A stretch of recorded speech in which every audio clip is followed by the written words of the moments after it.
Jane Toleno, Bill Asp, and Myrna Wright.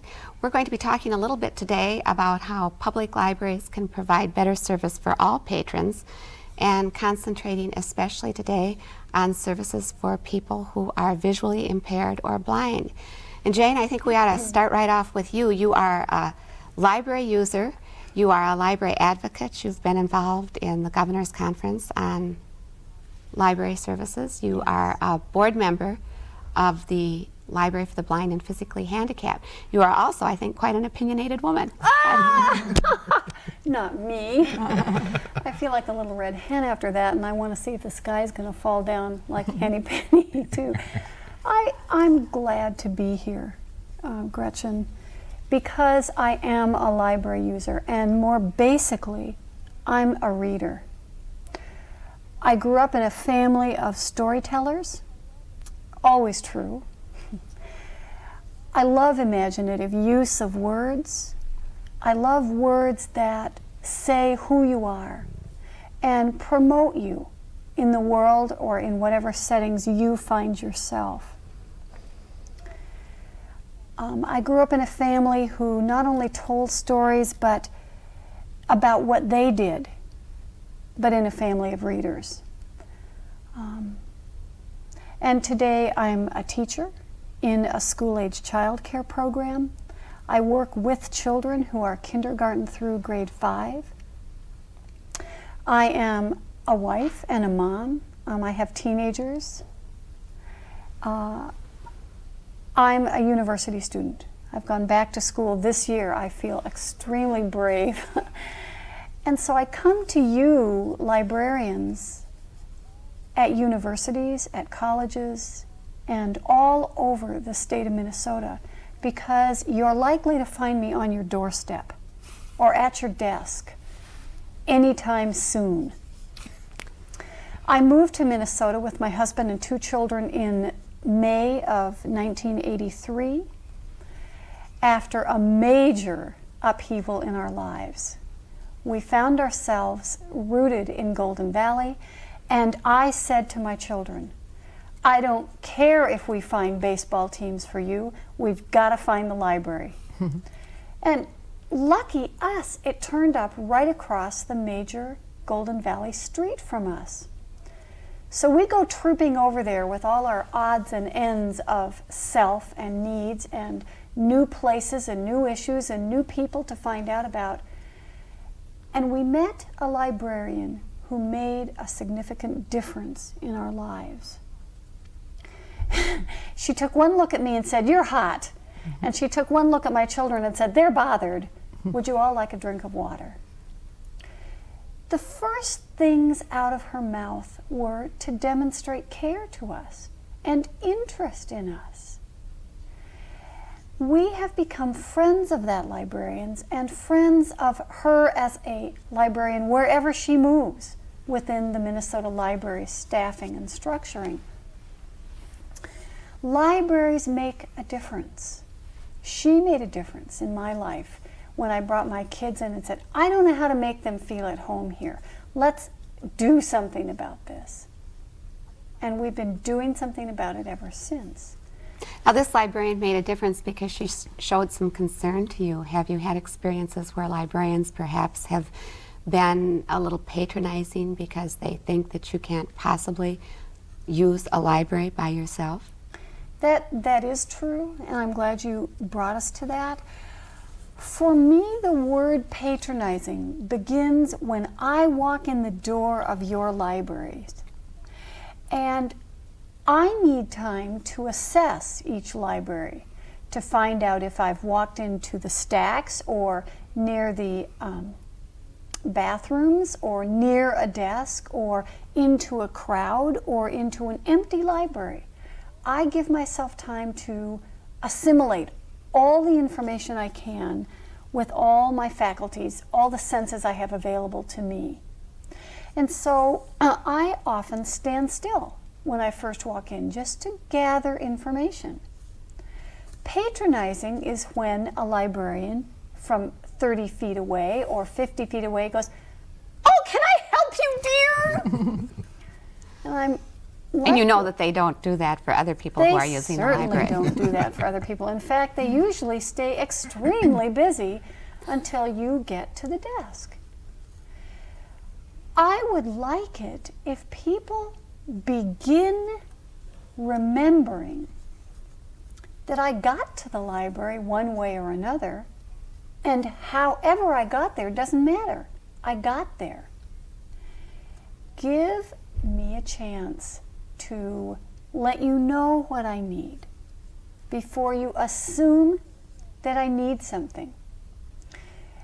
It would be all right with me if every librarian simply assumed that I needed a book and proceeded on that ground with me.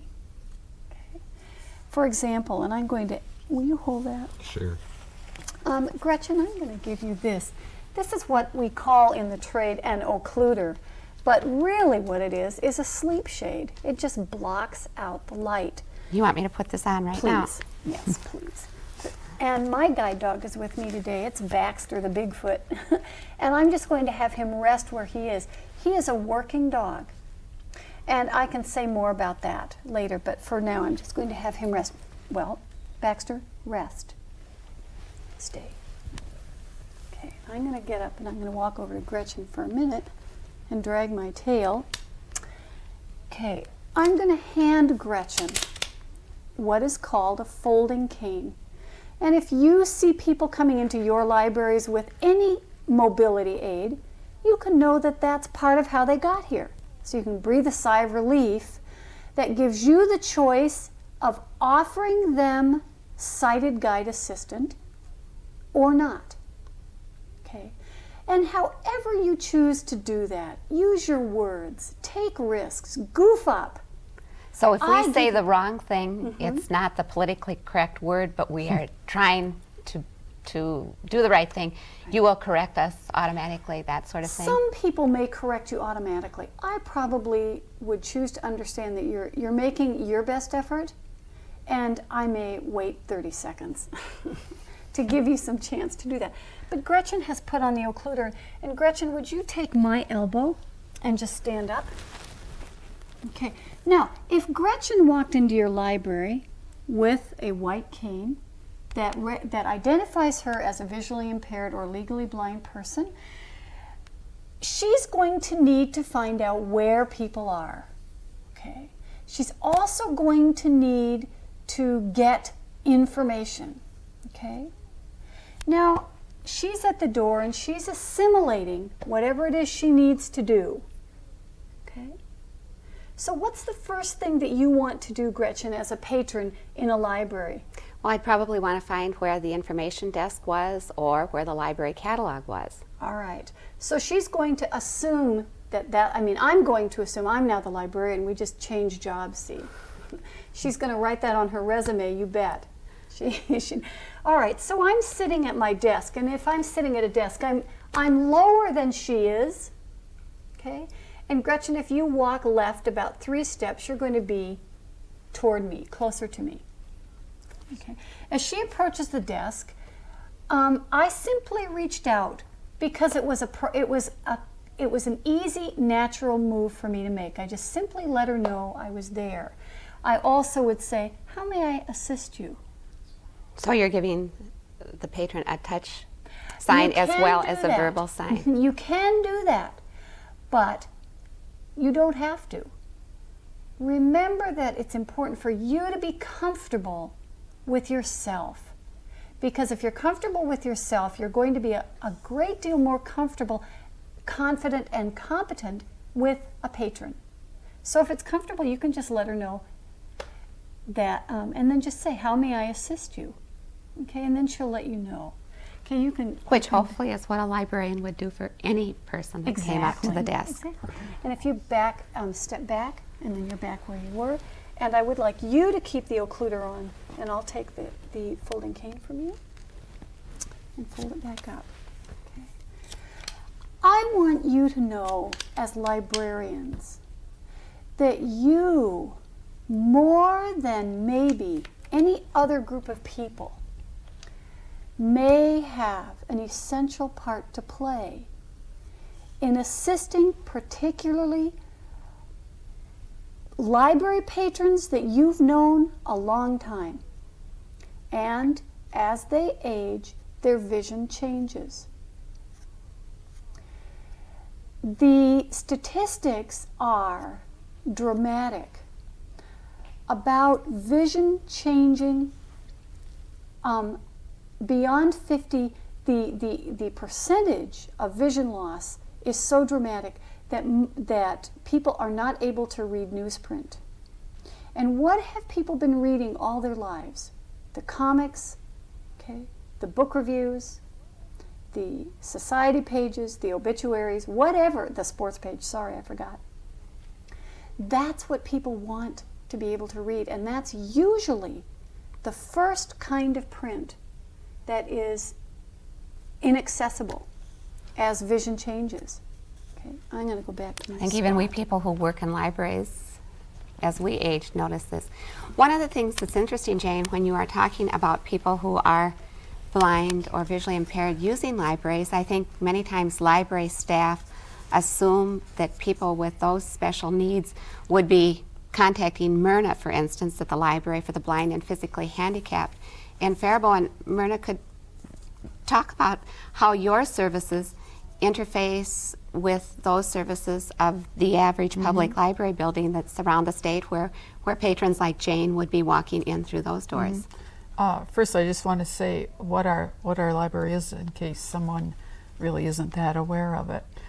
We're a small public, comparable to a small public library, with the National Library Service for the Blind and Physically Handicapped Library of Congress books. They furnish all the books. The books are on Braille and on tape and on record. And also they furnish the playback machines, the cassette player, and the record player. And there are about 56 regional libraries like us throughout the United States, and our library serves the whole state of Minnesota. It's done by mail. It's a free service. That's what our service is. And now to get to the point of how we work with public libraries, in a lot of ways, one of the most important things, I think, is what a public librarian could do is to refer people in her community to us and let the people out there know that there is a library service for them. And we also have large print, so perhaps as a way to sort of break the ice, it could mention that our library has large print, because some people at the beginning certainly don't want to say, well, they will say, I'm not blind. And that's, for some people, it's very difficult for them to accept that. So it may be an icebreaker to say that we have large print. And also to display what we have, maybe a cassette book, a record around the library. We have Talking Book Topics is a magazine that comes out every 2 months, and it lists all the newly produced books. And all libraries can have a free subscription to that in print if they want print, and that's good to have. I've gone to some libraries around where I live and looking for the Talking Book Topics, and sometimes I'll find it, and sometimes it'll be way off in the back, or nobody really could see it. So libraries could also have a display about our services. We have a lot of literature from the Library of Congress that we can send people. So it would be really helpful if Minnesota Library staff took a more assertive approach to making your services known in their own communities. Yes, and within their library too, because years ago we did a 2-week workshop and hit most of the libraries in Minnesota, but as that staff turns over, those people don't know about us, and every once in a while we'll get a call from, gee, I didn't know about your service, from the librarian. This is an important thing that Jane mentioned when we were talking about this program, that very often people who have gone to one workshop assume that they know everything there is about a particular subject, a particular topic, and it's kind of a consistent. That brings, this is real disconcerting, you are very quiet over there, Bill. Well, you're used to seeing, yes, and you're not getting the visual cues. I could hear Jane's intake of breath over there. There are two things that Myrna said that I want to connect with, and I'd like you to really give some thought to this. First of all, how many people do you know who are legally blind? How many do you know that come into your libraries? Public libraries, okay? And I challenge you to think about it.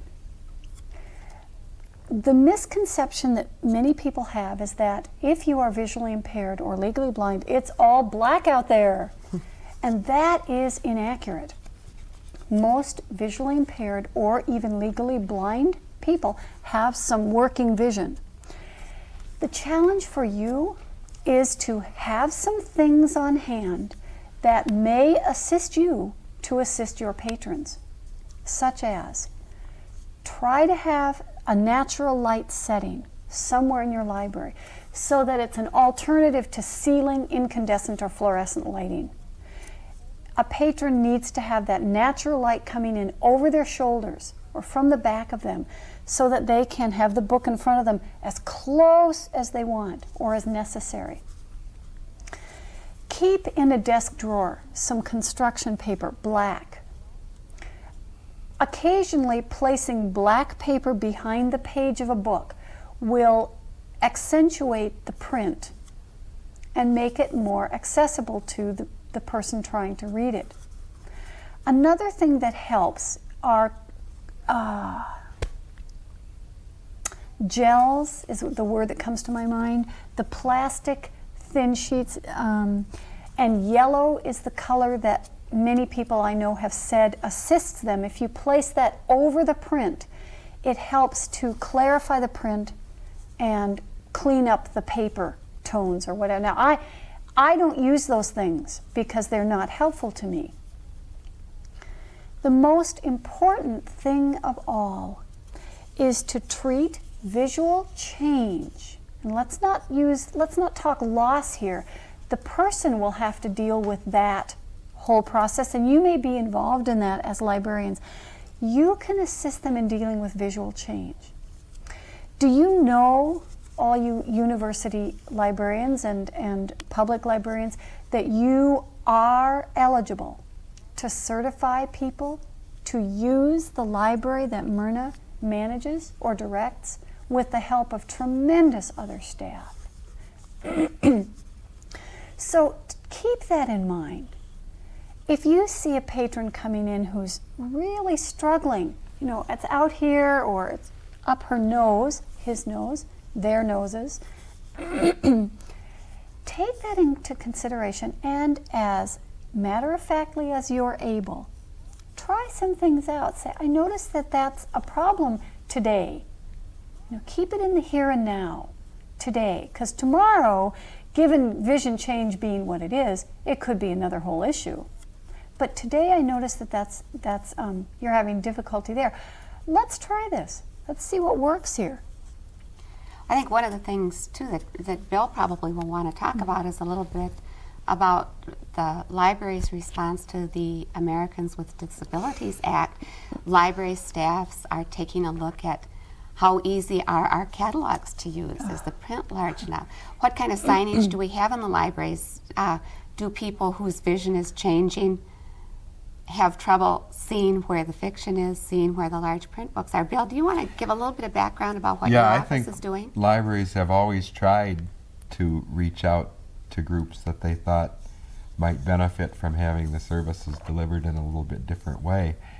But now with the Americans with Disabilities Act, we've got even a new opportunity to do a couple of things. We've got an opportunity to look at all of our services, identify what barriers there might be to those services, and then meet and discuss and confer with people in the community who can really articulate their needs to us. Part of the Americans with Disabilities Act that is really important, I think, is that it's to involve the customer of the services. And so as libraries begin to look at what the services are and what barriers there might be to those services to anybody, it's a real good opportunity for us, I think, to start thinking creatively in ways that we can serve everybody. All of us go through life carrying a lot of stereotypes, and hopefully we have experiences through life that dispel those stereotypes. But there probably are some librarians still in Minnesota who say, oh, if a person is blind, all of their library service can come from Faribault, so we don't have to do anything here. And there may be people who are blind who say, oh, there's nothing in a public library that I can use. I have to only go to Faribault. We have stereotypes so there can too. be on both sides. And one of the things that needs to be done through public libraries, I think, and Jane has certainly emphasized this too, is that we have to recognize that each person can have unique needs, and those needs can be filled from a variety of agencies. The local public library, when there are reference questions that need to be answered, call up the public library. And when there's music you want on CD, call up the public library, or go to the public library for the things that the public library can really provide. And then, as Myrna pointed out, you can depend on that public library staff to help you link to the Library for the Blind in Faribault. One of the things that we do at the Library for the Blind is have a lot of request lists of users. They let us know a lot of things that they're interested in reading. Well, when new books come out, the public library staff knows a lot about what these new titles are, and if Jane came in or somebody else came into the public library and said, let's just sit down with talking book topics, here are some books you might be familiar with, these are the things I'm interested in. I mean, it would give a good chance for that linkage to occur between the library staff and the staff at the And library. it boils down, again, it's good service. It is not an expensive Doesn't cost way to do anything, it. It doesn't right, cost anything. yeah. It's the library and the library staff people responding to a need in the community, which again will garner more support for Right. libraries. One of the things I think we always have to keep in mind is that the public library is there for everybody in the community. People might use it in different ways. People do use it in different ways. But just because a person has a disability, or just because a person is blind, those folks are paying taxes too. Those people are helping finance the public library and its operations. So it's worth it for the public library to recognize that and say, yes, there are some services here that we have. We can look at what we might be able to do to make those even more available and accessible to our people, and make that linkage so that everybody has total library service. In regard to what Bill has said, Gretchen, about making services more appropriate or specific for different people, different kinds of readers, I want to voice too, my dream of a perfect library would be one where there was natural lighting for some reading. But even more, I want to talk a little bit about technology, because that does play a significant role today in how much information I get and how I get it. I entreat libraries to promote use of closed-circuit television, because many people can't use them in their own homes. I mean, they don't have the money to. Nobody does. I don't. But a lot of people can still go on reading and paying their own bills, reading their own mail. If they could schedule time at a library that had a VCR, they could come in and bring their things to read and read them. That would be an incredible service to provide. How would that work, Jane? Give us a little more detail on that. Well, in the first place, if people come into your library and they want to look up things for themselves and take them in, and then they can use them in a VCR and a closed-circuit TV that could make it bigger for them. Okay, enlarge the print. Enlarge the print. They could schedule time to come in with their own personal mail and read it that way. That's invaluable.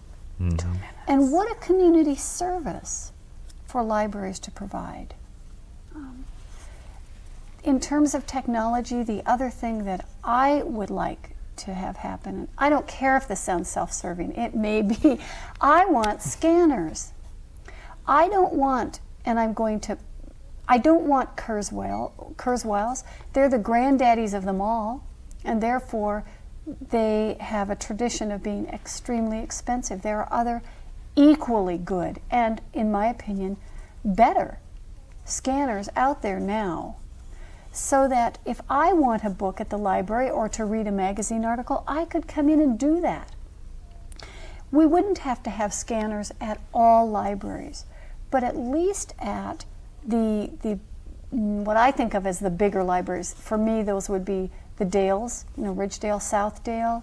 That's here in Hennepin County. You bet. So, that's where I hang out.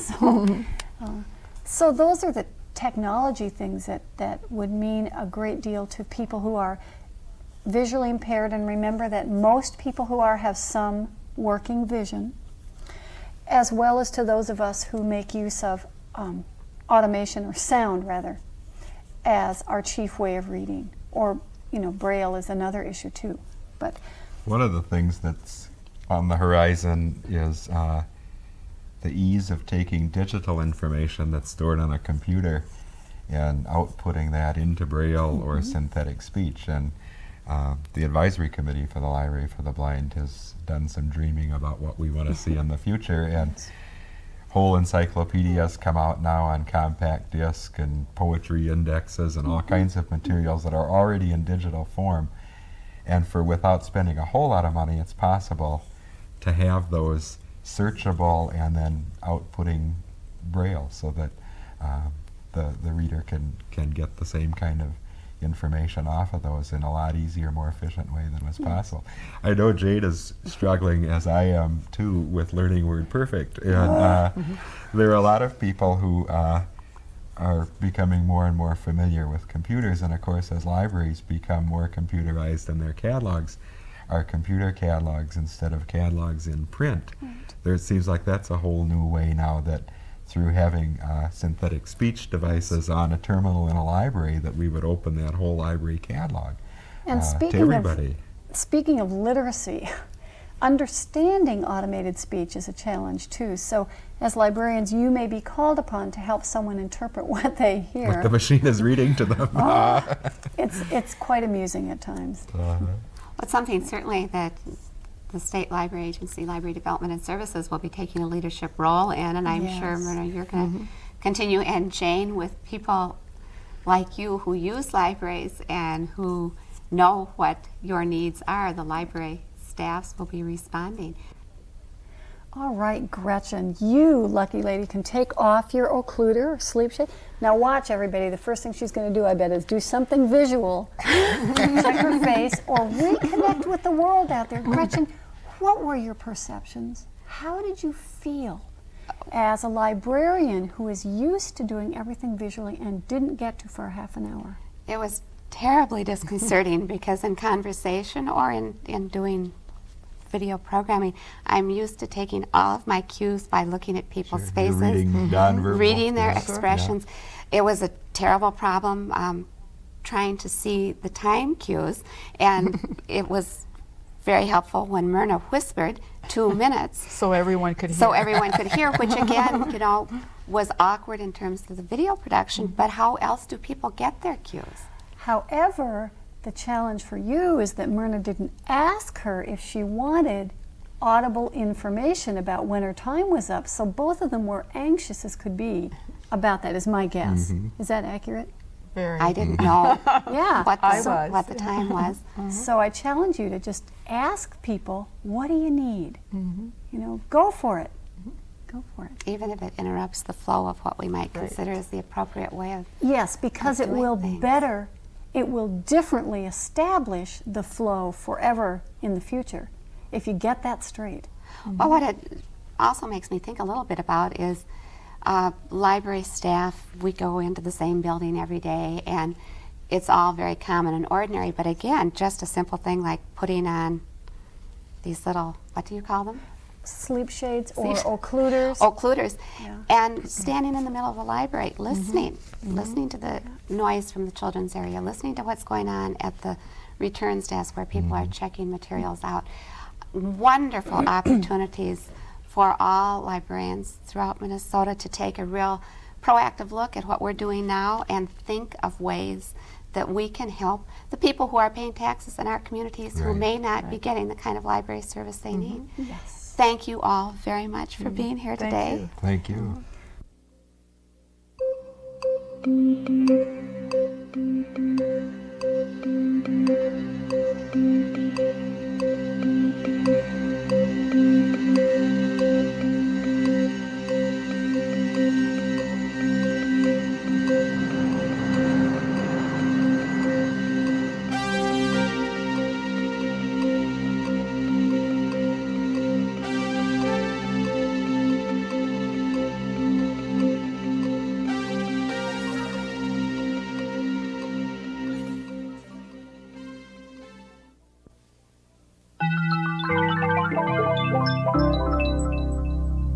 presentation of the Hennepin County Library.